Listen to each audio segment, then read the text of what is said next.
Por otro lado, bueno, llega otro de los momentos también significativos, cuando nos dicen el mundo es chico.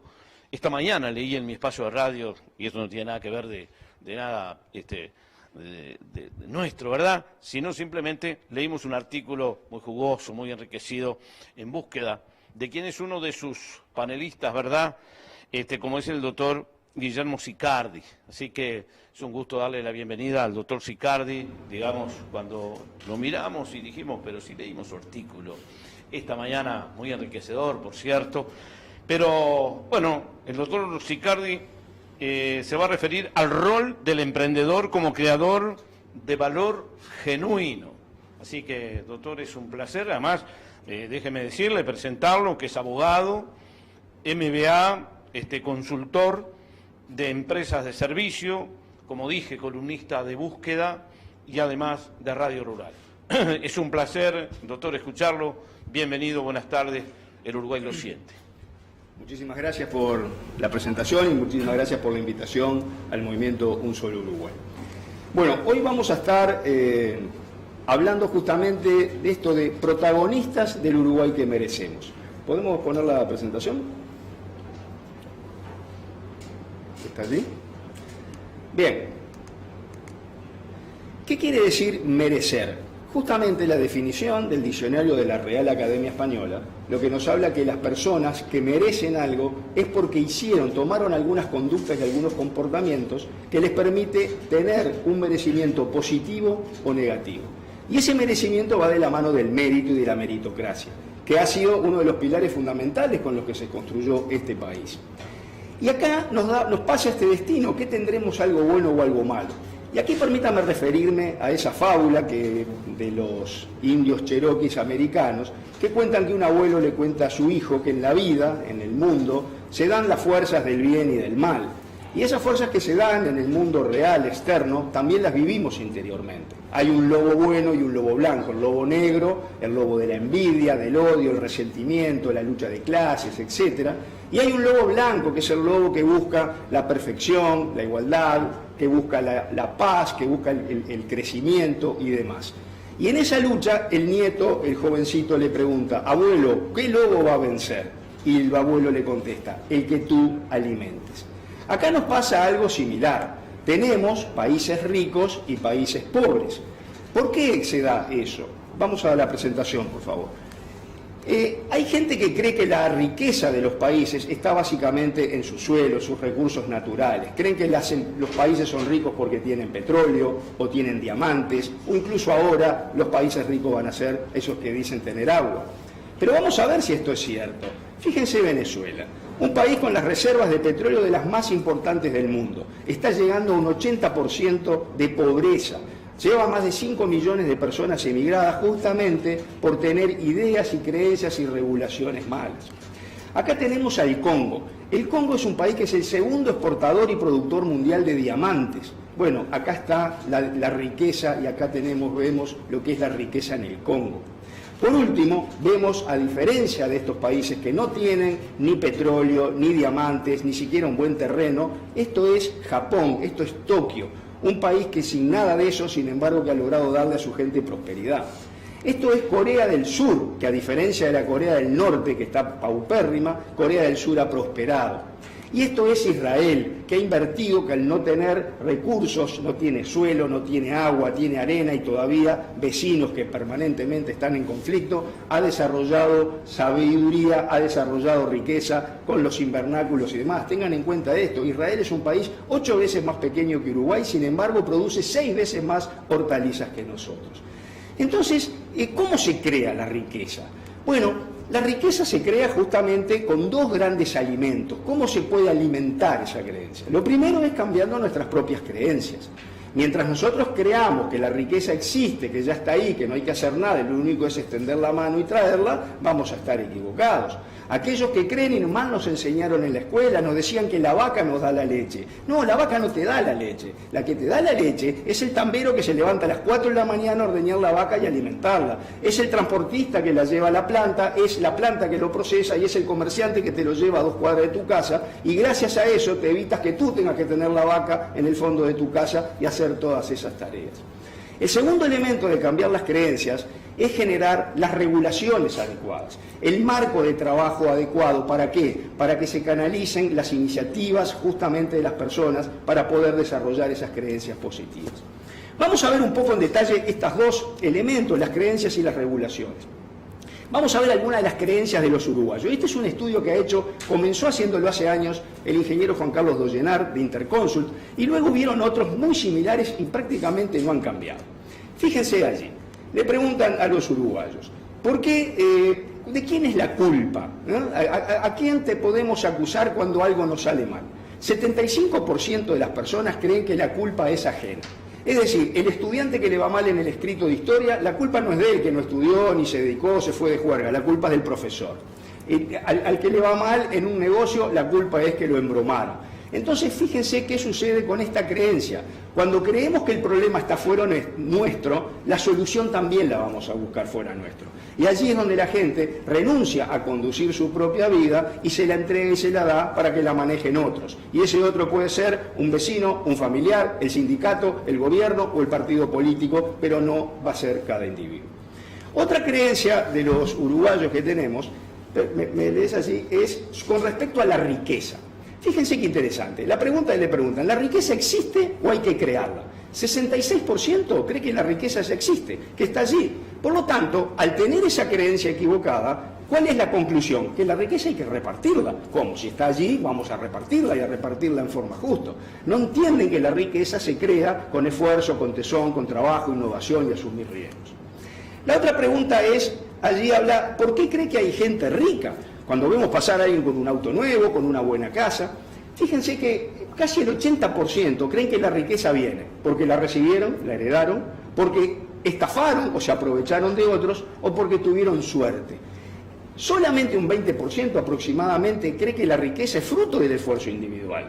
Por lo tanto, claro, luego esta creencia que lleva a la regulación, por ejemplo, del impuesto a la renta de las personas físicas, que en realidad no es un impuesto a la renta, es un impuesto a los ingresos, bajo la consigna de que pague más el que tiene más. Porque claro, tiene cierta justicia pensar que aquel que se aprovechó de alguien, que tuvo suerte con 50 pesos en un 5 de oro, se ganó $1.000.000, vamos a sacarle algo. Pero ¿qué nivel de justicia tiene ir a sacarle a la persona que agachó el lomo, que estudió, que se esforzó y demás? No es el criterio de justicia, por lo menos, que yo manejo. Luego le preguntan a las personas, ¿qué tipo de empleo prefiere? Fíjense, el 66% prefiere el empleo público. Pero ¿cómo no lo va a preferir? Inamovilidad, ingreso seguro, un montón de beneficios, poco esfuerzo, sin riesgos prácticamente. Entonces, ahí está justamente la mentalidad que, como bien decía Dollenar hace años, del Uruguay improductivo. Defender los puestos de trabajo que no agregan valor, ya sea en la actividad pública como en la actividad privada. Otra creencia de los uruguayos. ¿Cree que es posible hacerse rico en Uruguay trabajando honestamente? 70 y pico % creen que no. Por lo tanto, claro, cuando ven pasar a alguien con ese auto nuevo, lo primero que decimos es, robó a alguien, estafó porque no es honesto. Y uno dice, bueno, claro, en Uruguay no debe ser posible porque están los oligarcas que los impiden, están las regulaciones, están los poderosos que impiden que la gente salga adelante. Y la otra pregunta que hace la encuesta, le dicen, pero está bien, en Uruguay no podés hacerlo, pero en otros países del mundo, ¿se puede? 53% creen que no, es decir, tenemos más de la mitad de los uruguayos que creen que no es posible que les vaya bien trabajando honestamente en cualquier parte del mundo. Sin embargo, esos mismos uruguayos, a la hora de emigrar, eligen aquellos países que les permite, sí, desarrollar sus talentos y virtudes y generar riqueza. El otro día me escribe por las redes sociales un uruguayo que se fue hace 20 años a Estados Unidos, trabaja de camionero y me dice, soy millonario. ¿Y por qué es millonario? Sí, porque tiene más de $1 millón, porque trabajando, ahorrando, invirtiendo y estudiando, y ahora este muchacho, que además estaba estudiando cómo funciona ahora el tema de los bitcoins, fíjense ustedes, arriba de su camión, hoy tiene prosperidad. ¿Por qué? Porque permitió hacer eso. La otra creencia es a través de cuáles son los valores, qué es lo que usted más valora en el trabajo. Lo principal que valoran los uruguayos es la seguridad. El último valor, autonomía para tomar decisiones. Fíjense este contraste, entonces es lógico que esa creencia lleve al deseo de ser empleado público, lleve al deseo de regulaciones, lleve al deseo de tener toda la vida asegurada. Acá todo el mundo quiere tener el sueldo seguro, la licencia segura, el aguinaldo seguro. Los que no tienen ni licencia segura, ni aguinaldo, y no solo ingresos seguros, es el que vive de su propio esfuerzo, es el sanitario, es el electricista, es el verdulero, es el comerciante de la esquina. Cada vez que levanta la cortina no sabe si le van a entrar clientes o no, y los que entraron no saben si le van a pagar. Entonces ninguno de ellos tiene ningún derecho adquirido porque día a día tienen que ganarse sus derechos, pero luego cuando lo hacen bien, son castigados, no solo impositivamente, sino que son castigados socialmente, porque son vistos como los explotadores, de lo cual vamos a hablar ahora. Ahí tenemos también otros elementos de cuáles son los principios que usted quiere que sus hijos o los jóvenes reciban.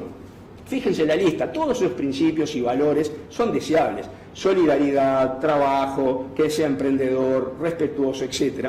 Pero lo interesante de esto es ver la relación. 31% de solidario versus 13% aproximadamente de emprendedor. Es decir, los uruguayos preferimos que nuestros hijos y jóvenes sean 3 veces más solidarios que emprendedores.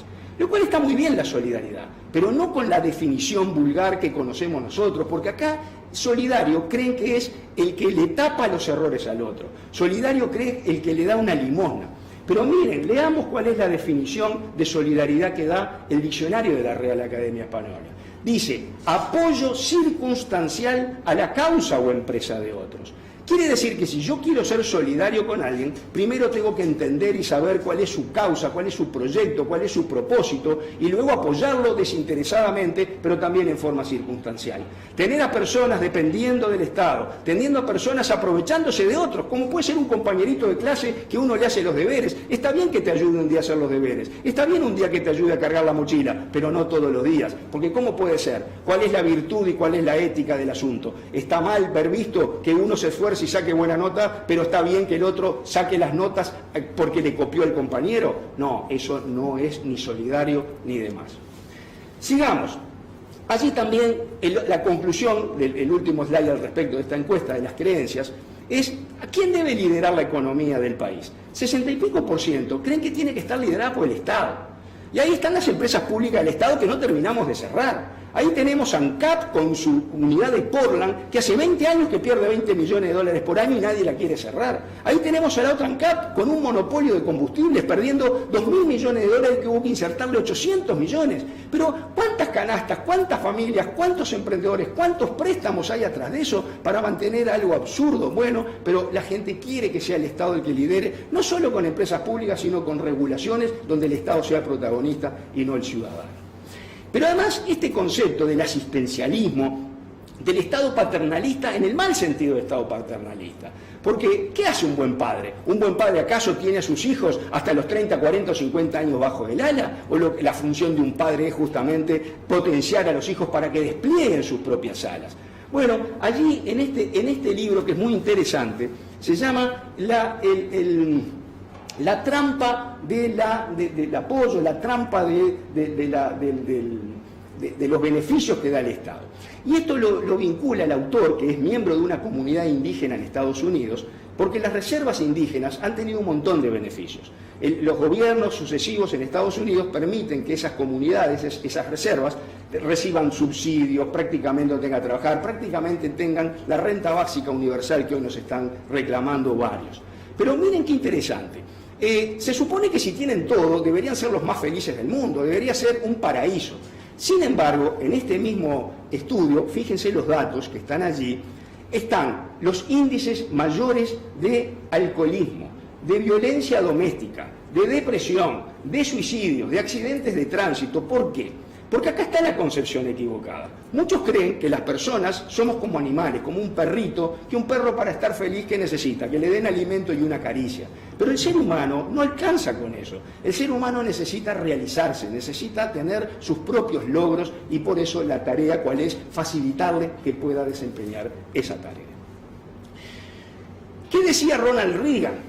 Ronald Reagan justamente decía que los planes de asistencia social no deben celebrarse y festejarse por la cantidad de personas a la que asisten, sino por la cantidad de personas a la que dejan de asistir. Esto como estamos viviendo hoy con la pandemia. Un médico no puede estar feliz por tener el CTI lleno de gente, conectado con cables y respiradores, ¿Por qué? Porque eso lo hace sentir muy poderoso al médico, fíjense, tiene el poder de apagar y desenchufar un respirador y que una persona viva o muera. Esa es la misma función que muchos desde el Estado quieren tener. Se sienten poderosos, útiles, generosos y buenos porque tienen a la gente enchufada a planes sociales, a empleos públicos, a subsidios y a preventas, cuando en realidad no le están haciendo absolutamente ningún favor, y menos cuando ese apoyo no es circunstancial. Entonces, veamos lo siguiente. Permítame acá y acompáñenme, porque aquí no veo los detalles de la lectura, pero esto es parte del reglamento de tierra de 1815. Ustedes lo van a leer y yo se lo voy a citar. Volvamos, en vez de ir de Reagan, de Estados Unidos, vengamos acá a Uruguay. Hablemos de José Gervasio Artigas, del reglamento de tierras de 1815. ¿Qué decía Artigas? Decía que había que darle tierras así a los más necesitados, pero ¿para qué? Para poblar la campaña con brazos útiles. Está esa famosa frase que es prácticamente la única que se recuerda de eso, que es que los más infelices sean los más privilegiados. Pero ¿quiénes eran los más infelices? Los más infelices eran los negros esclavos que habían luchado a favor con Artigas, eran los mulatos libres, eran las viudas de esa guerra pobres que habían quedado y los criollos pobres. ¿Y Artigas qué les da a esa gente? Sí, les da una parcela de tierra, pero con la obligación de que en el plazo perentorio de 2 meses tienen que construir un rancho y 2 corrales, y si no se los va a quitar y se los va a dar a personas más hacendosas. ¿Y qué terrenos quitaba Artigas? ¿Le sacaba la tierra al laborioso, al hacendoso, al que había trabajado y esforzado? No. Las tierras que Artigas daba y repartía eran tierras que habían sido abandonadas por personas que se habían vuelto a Europa, era por los malos europeos y los peores americanos. No era sacarle a unos para darle a otros. Entonces, vamos a ver que para que esas personas que tienen talentos, que tienen virtudes, ¿qué atrae a los emprendedores? ¿Qué atrae a las personas que quieren emprender, que quieren hacer las cosas? Esta es una foto de Ellis Island, es la isla que está enfrente, ahí en New York, donde llegaban los inmigrantes a mediados del siglo XVIII y XIX, 1800 y pico, que tenían que hacer las cuarentenas en Estados Unidos, y venía gente de Europa pobre, de una Europa paupérrima por culpa de un Estado excesivo, de monarquías, de falta de leyes, de no defensa del derecho de propiedad. Y sin embargo allí esas personas humildes que poco menos no sabían ni hablar, ni leer, ni escribir, miren el tipo de personas que dieron, las personalidades, un Einstein, un Caruso, Rockefeller, Freud. ¿Por qué pudieron crecer ahí? ¿Por qué esas plantas, por qué esas semillas germinaron en ese terreno y no en el otro? Bueno, la respuesta nos la da el ranking Doing Business del Banco Mundial. Este ranking lo que mide son las buenas o malas regulaciones para emprender. Mide 10 pasos desde el inicio de una empresa hasta su cierre. Si ya de entrada abrir una empresa te lleva plata, te lleva burocracia, te cuesta tiempo, ya desanima al más desanimado. Ni les hablo luego de contratar empleados, defender los derechos de propiedad y cerrar la empresa, hasta es un problema. Por eso, miren cuáles son los países más que figuran los primeros 20 en el ranking y los últimos 20. La lista la encabeza Nueva Zelanda, Singapur, Australia, Estados Unidos, etc. Todos países que podemos llamar de primera, y la lista la cierran los países que prácticamente son la mayoría del África subsahariana, Somalia, Angola, etc. Y ahí, por supuesto, está la República Bolivariana de Venezuela. Pero lo interesante es ver las relaciones. Uruguay en ese ranking está en el lugar 101, a mitad de tabla. Nuestros vecinos del Mercosur más abajo que nosotros. Nosotros no podemos compararnos mirando para abajo, tenemos que compararnos mirando para arriba, mirando a los mejores, y en particular a Nueva Zelanda, que vamos a hablar en unos segundos. Quiero ver rápidamente que veamos las relaciones que hay en estos índices. Los países que tienen mejores regulaciones para emprender también son países donde hay menos corrupción y más transparencia, de acuerdo al índice de Transparencia Internacional. ¿Por qué? Porque los negocios que se hacen en forma libre y genuina, los negocios que se hacen a la luz del sol y no entre contratos negociados entre gallos y medias noches, no generan elementos de corrupción porque todo está a la luz.